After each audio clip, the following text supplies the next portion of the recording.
नमस्कार मेरे प्रिय स्टूडेंट, मैं सूरज सिंह। आज हम लोग अपने पिछले वीडियो की तरह जैसा हमारा टॉपिक संधि प्रकरण चल रहा था वो उसी क्रम में हम लोग आज आगे बढ़ते हुए उससे के आगे पढ़ेंगे। पिछला वीडियो हमने जो हिंदी व्याकरण के पे भेजा था वो हमने दीर्घ संधि के बारे में भेजा था। उसी क्रम में आज हम लोग आगे बढ़ते हुए आज हम लोग पढ़ेंगे संधि नंबर 3, यण संधि। स्वर संधि का तीसरी संधि गुण संधि और दीर्घ संधि की चर्चा हम कर चुके हैं। उसके आगे हम लोग पढ़ रहे हैं यण संधि के बारे में कि यण संधि क्या होती है, यण संधि किसे कहते हैं, उसकी परिभाषा क्या होती है। आप सभी से मेरा ये रिक्वेस्ट है कि मेरे इस वीडियो को लास्ट तक देखना ताकि आप सभी को मेरा ये वीडियो समझ में आए, और मुझे उम्मीद है कि आप सभी को मेरा वीडियो समझ में आएगा। तो कुछ भी कहने से प्लीज आप सभी से मेरा ये रिक्वेस्ट है कि अगर आपको मेरा ये वीडियो समझ में आ रहा है, अच्छा लग रहा है, तो प्लीज मेरे वीडियो को लाइक करें, शेयर करें, सब्सक्राइब करें, जिससे मैं आपके लिए और अच्छा से अच्छा वीडियो बना सकूं और हिंदी और संस्कृत के ज्ञान को देश के कोने कोने में पहुंचा सकूं। तो आइए हम लोग अपने टॉपिक पे आ रहे हैं यण संधि के बारे में। यण संधि क्या होती है? तो यण संधि का जो सूत्र होता है वो होता है इको यणचि। इसका सूत्र है इको यणचि। तो इसी सूत्र के आधार पर यण संधि की परिभाषा होगी। इको यणच क्या होता है हम लोग इसके बारे में जानेंगे। तो इसकी परिभाषा अगर हम लोग पढ़ेंगे, इको यणच सूत्र का मतलब होता है इक प्रत्याहार है, यण प्रत्याहार है और अच प्रत्याहार है। ये तीनों प्रत्याहार हैं। तो इक के बाद में यदि अच प्रत्याहार आ रहा है, यानी इक के बाद में यदि कोई स्वर वर्ण आए तो उसके स्थान पे यण आदेश हो जाता है। इस सूत्र का अभिप्राय ये है कि इक प्रत्याहार के बाद यदि अच प्रत्याहार का कोई वर्ण आए तो उसके स्थान पे यण आदेश हो जाता है। तो इक प्रत्याहार के अंतर्गत 4 वर्ण आते हैं, ई, उ, री और री। तो इसकी जब हम व्याख्या करेंगे, परिभाषा करेंगे, तो इसकी परिभाषा होगी कि यदि इक के बाद, यानी इक के बाद में अर्थात ई, उ, री और री के बाद यदि कोई असमान स्वर आवे, यानी ई, उ, री के बाद यदि कोई असमान स्वर आवे तो इक के स्थान पर अच क्रमशः या व राला अर्थात यण प्रत्याहार का वर्ण आदेश हो जाता है। तो एक बार फिर से परिभाषा ध्यान सुनेंगे कि इसकी सिंपल सी परिभाषा है, इक के बाद अच आ रहा है। इक प्रत्याहार के अंतर्गत 4 वर्ण आते हैं, पहला ई, उ, री और ली। ये 4 वर्ण इक प्रत्याहार के अंतर्गत आते हैं। तो यदि ई, उ, री और री के बाद यदि कोई स्वर आता है, स्वर वर्ण आए, अच प्रत्याहार यानी स्वर वर्ण आए, तो उन दोनों के स्थान पे यण आदेश होता है, अर्थात या व रा ला आदेश होता है।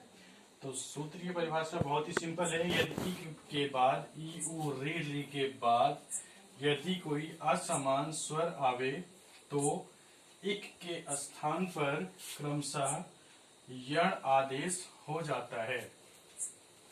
जैसे हम लोग उदाहरण से इस परिभाषा को समझेंगे, उदाहरण आप लोग देखेंगे तो मुझे उम्मीद है कि सभी को समझ में आ जाएगा। तो शुद्ध्युपास्य एक शब्द है, इसका जब हम विच्छेद करेंगे तो विच्छेद होगा सुधी प्लस उपास्य। क्या होगा? सुधी प्लस उपास्य। तो इसके लास्ट में ई है और यहाँ पे उ है, तो ई और उ के स्थान पे क्या आदेश हुआ? या आदेश हुआ। तो इसलिए शब्द बन गया शुद्ध्युपास्य। ठीक है, यानी जब हम शुद्धिपास्य का विच्छेद करेंगे तो शुद्धि प्लस उपास्य शब्द आएगा।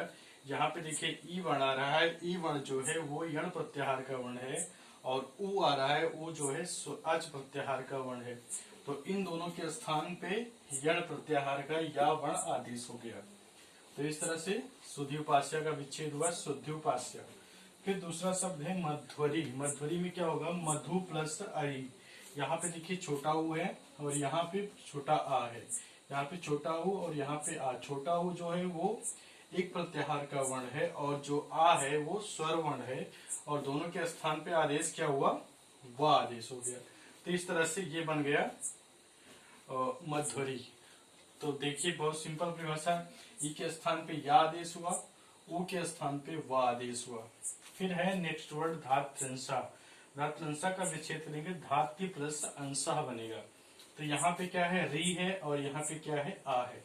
री और आ के स्थान पे क्या आदेश हुआ? हमने बताया कि जैसे ई, उ, री के स्थान पे क्रमशः या व रा ला आदेश हो जाएंगे। तो यहाँ पे री के स्थान पे रा आदेश हुआ तो बन गया शब्द आपका धात्रंशा। ठीक है, तो इस तरह से मुझे उम्मीद है आप सभी को ये समझ में थोड़ा समझने में थोड़ा टफ है, अगर आप लोग ध्यान देंगे तो अच्छे से आपको समझ में आएगा। इसमें छोटी छोटी चीजें हैं, छोटे छोटे वर्णों पे आपको ध्यान देना है, छोटे छोटे परिवर्तन पे ध्यान देना है, तब जाके आपका ये समझ में आएगा। आपका जो ये संधि प्रकरण है हिंदी व्याकरण का बहुत ही इंपॉर्टेंट और चैप्टर है, इससे हर एक परीक्षा में 2-4 सवाल पूछे जाते हैं। तो अगर आप लोग बहुत ही बारीकी से संधि को समझेंगे तभी आप समझ पाएंगे। तो इस सूत्र की परिभाषा अभी हमने बताया और उदाहरण भी हमने समझा दिया, तो मुझे उम्मीद है कि आप सभी को ये समझ में आया होगा। एक बार फिर से हम संक्षेप में बात कर रहे हैं। इको यणच इसका सूत्र होता है, जिसका अभिप्राय है इक प्रत्याहार का वर्ण यानी ई उ री ली के बाद अच्छी, अच्छ मतलब कोई भी स्वर हो सकता है, आ से लेकर के अंगा तक कोई भी स्वर हो। तो अगर ई उर्री के बाद स्वर आ रहा है तो उसके स्थान पे यण वर्ण आदेश होगा, अर्थात या व रा ला आदेश होगा।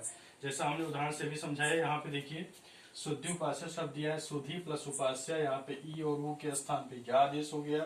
यहाँ पे मध्वरी दिया है, उ और आ के स्थान पे वा आदेश हो गया, और यहाँ पे धात्रंशा दिया है, री और आ के स्थान पे रा आदेश हो गया।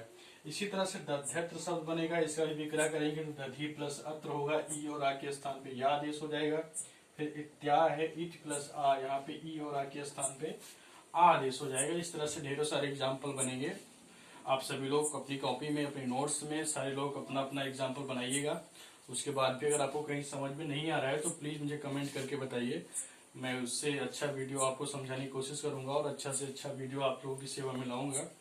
और बस आज का वीडियो जो था वो यण संधि के ऊपर था। मुझे उम्मीद है कि आप सभी ने मेरा वीडियो देखा होगा और आपको समझ में आया होगा। अगर आपको कोई कमी दिखाई दे रही तो प्लीज मुझे कमेंट में लिख के बताएं। और अगर आप सभी को मेरा वीडियो पसंद आया तो प्लीज मेरे चैनल हिंदी संस्कृत ज्ञान गंगा को सब्सक्राइब करें, लाइक करें, जिससे मैं हिंदी के ज्ञान को, संस्कृत के ज्ञान को देश के कोने कोने तक पहुंचा सकूं। धन्यवाद।